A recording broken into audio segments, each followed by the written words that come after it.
বন্ধুরা সবাই কেমন আছো? আশা করি সবাই ভালোই আছো। আজকে এলাম একটা মাতাজি মন্দিরে। এটা হলো চিত্রগড়ে অবস্থিত, আর এটা হলো জাতলা মাতাজি মন্দির।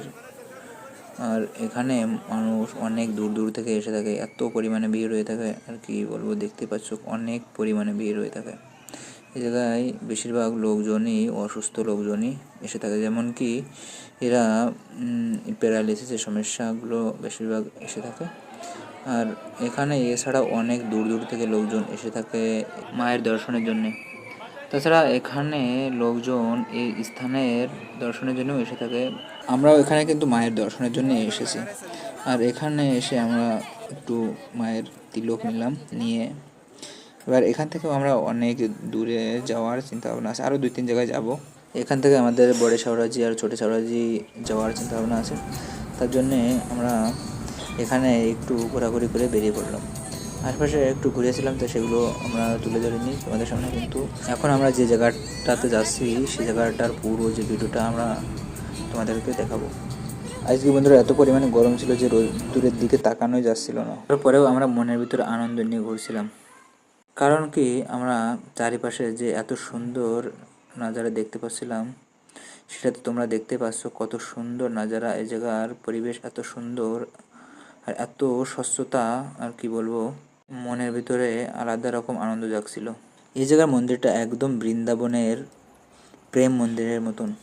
একটু গরমের কারণে এখানে লোকজনের ভিড় একটু কম আছে। তাছাড়া এখানে এত পরিমাণে ভিড় হয়ে থাকে যে যেখানে পা রাখারও জায়গা থাকে না। এত এই যে পুরো জায়গাটায় পুরো কভার হয়ে যায় লোকজনের। আর এটা একদম 4 লাইনের জাস্ট সাইডেই পড়ে।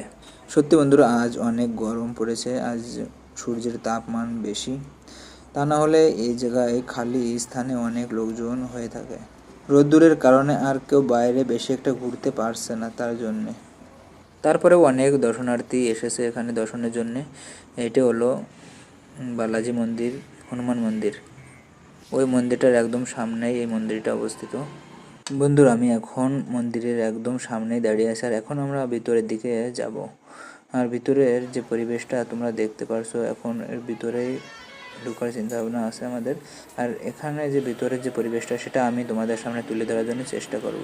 তার আগে আমি একটু মাথা নত করে চরণ ধূর নিয়ে নিলাম এবং ভিতরে প্রবেশ করলাম। তা দেখো বন্ধুরা, এখানে পুরোটাই হচ্ছে কাঁচের তৈরি, উপরে সম্পূর্ণ কাঁচের ডিজাইন দেওয়া, আর ভিতরে পাথর দিয়ে মেঝেটা করা। খুবই সুন্দর লাগছিল ভিতরে এসে।